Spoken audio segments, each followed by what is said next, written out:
War always seems like something distant, almost abstract, until it touches your life directly. For Andriy, it all started on a normal morning. He was drinking coffee on the balcony of his apartment in Kiev when the first explosions were heard. The TV in the living room was broadcasting news of the escalating conflict, but he still did not believe it was real. The first hours after the invasion began were chaotic. Andriy's cell phone was ringing off the hook.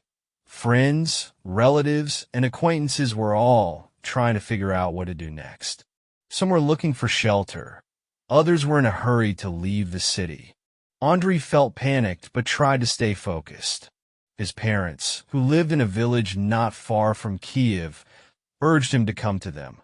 But he realized that it would be even more dangerous there. The decision to leave came unexpectedly. After a few sleepless nights in the subway, where he was hiding with hundreds of other people, Andriy realized that it was impossible to stay here any longer. His bag contained only the essentials: documents, a laptop, a few changes of clothes, and a photo of his family. The only thing that reminded him of what he was leaving behind. The road from Kiev looked like a scene from a disaster movie. Thousands of people were trying to leave the city in a panic. Traffic jams at the exits, gas stations with almost no fuel left, and desperate faces of those who did not know where to go. Andriy felt fear creeping closer and closer. What if he doesn't make it? What if the war catches up with him even here? He reached the western border of Ukraine after 2 days of continuous travel. Hunger, cold, and fatigue made him almost indifferent to what was happening around him. Volunteers at the border were the first to give him hope. Hot tea, sandwiches, and a few kind words from people who had also fled their homes helped Andriy not to break down. "Hold on, everything will be fine," a woman said, handing him a warm blanket. Her eyes were tired, but also determined. Andriy thought that if these people could keep their faith, he could too. After crossing the border, he found himself in Poland. There, in a small town near Krakow, Andriy found temporary shelter in a school that had been converted for refugees. Beds in the gym, long lines for food, and endless conversations about what was happening in Ukraine became his new reality. But he knew it was only temporary. He needed to move on. It was in Poland that Andriy first heard about the opportunity to go to America. A volunteer from a local charity organization told him about a program that helped Ukrainians find asylum overseas. At first, the idea seemed unbelievable. How could he, a guy from Kiev, suddenly find himself in the U.S.? But after thinking about it, Andriy realized that this was his chance.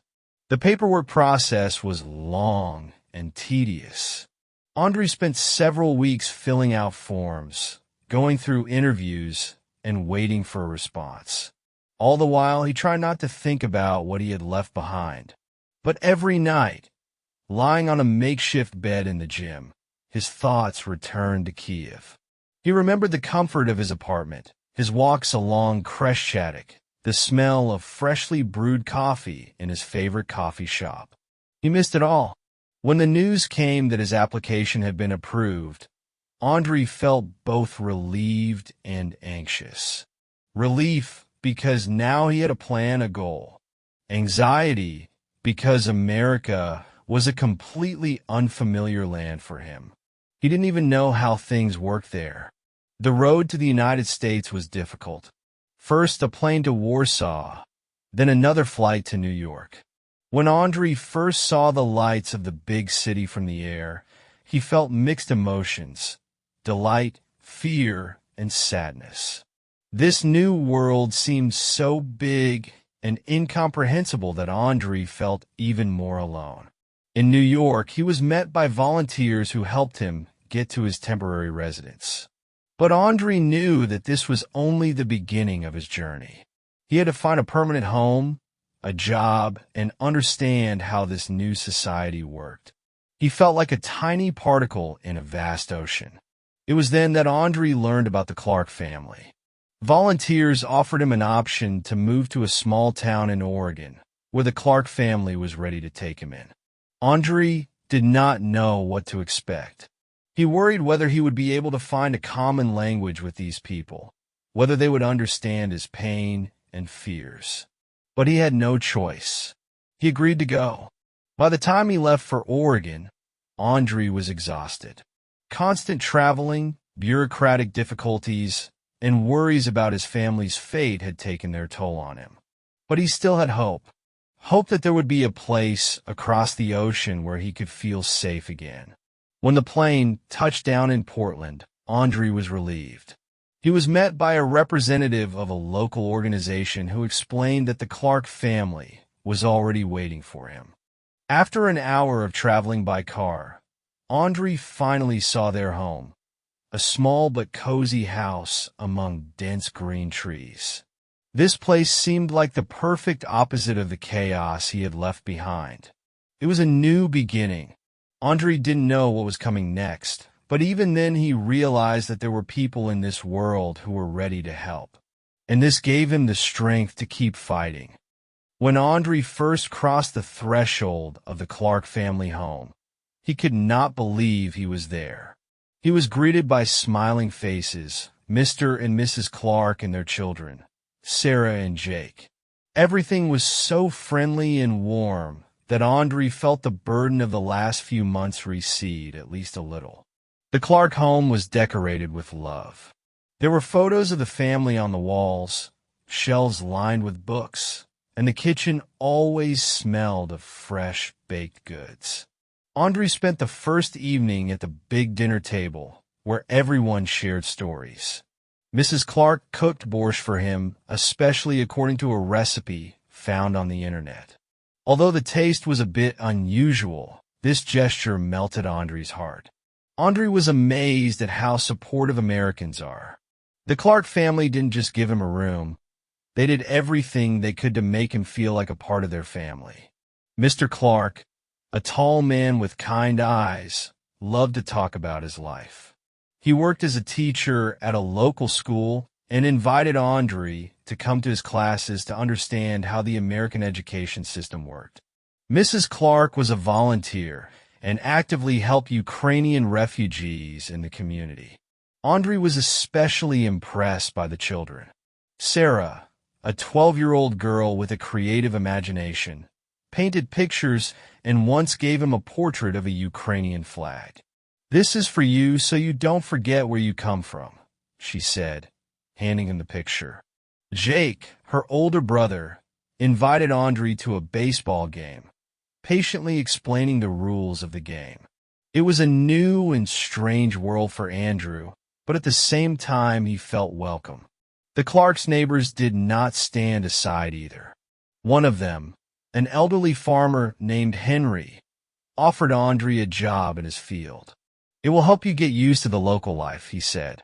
Another neighbor, Mrs. Robinson, invited Andriy to a picnic where everyone gathered to raise money for Ukraine. This community was extremely friendly and supported him in all his endeavors. Andriy was fascinated by the way Americans approached life.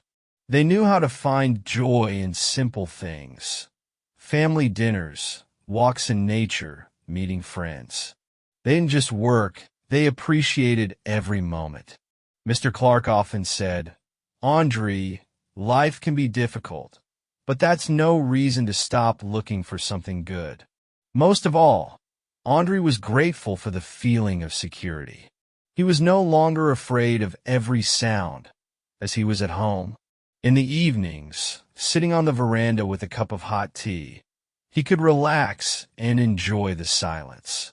It seemed that the war was far away, although its echoes still echoed in his heart. The Americans showed him that kindness can be boundless. Their approach to life, their desire to help, and their openness to new people were a real eye-opener for him. The Clarks did everything they could to make Andriy feel at home. They listened to his stories about Ukraine, laughed at his jokes, and even started learning a few Ukrainian words. Mrs. Clark once said, We all want to be part of something bigger. And now you are part of our family." Andriy could not hold back his tears. He knew these were sincere words. During the month he spent with the Clarks, he began to change. His fears gradually receded, giving way to hope. He realized that even in the darkest times, you can find light if you have good people around. Every day, he thanked himself for having decided to come to America. His life in Ukraine had been destroyed by the war, but here he felt that he could build something new again. Although Andriy missed his home, he was happy that he had come to people who not only helped him survive, but also gave him new hope. The time spent with the Clark family changed Andriy's life. Every day in their home was full of support, kindness, and new discoveries. They helped him to realize that life can be calm and harmonious even after suffering losses. Andriy began to gradually integrate into the local community. He helped out on his neighbor Henry's farm, learning more about American agriculture and farming methods that were different from Ukrainian ones.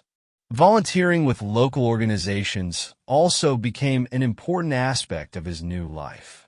He helped organize events for refugees and was grateful for the opportunity to contribute to a common cause. The society he found himself in fascinated him with its cohesion. Andriy saw how people unite to achieve a common goal, supporting each other without words. He was especially impressed by how openly Americans expressed their emotions and accepted new people into their lives.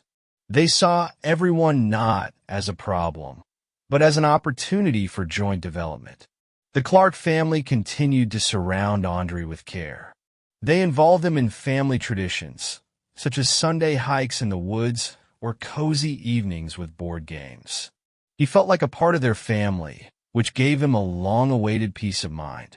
The Clarks showed him how important it is not to lose humanity and generosity even in the most difficult times. Andriy also did not forget about his native Ukraine. He often thought about his family and friends who remained there. Thanks to the support of the Clarks and the local community, he was able to organize several charity events to raise funds to help Ukrainians affected by the war. These initiatives have become a way for him to stay connected to his homeland. Living in America helped Andriy see new perspectives. He began to learn English, first through simple conversations and later enrolled in courses. This opened up opportunities for further study and work. His dreams, which seemed to be destroyed by the war, were gradually restored. He began to think about how the experience he had gained could be used to rebuild Ukraine after the war.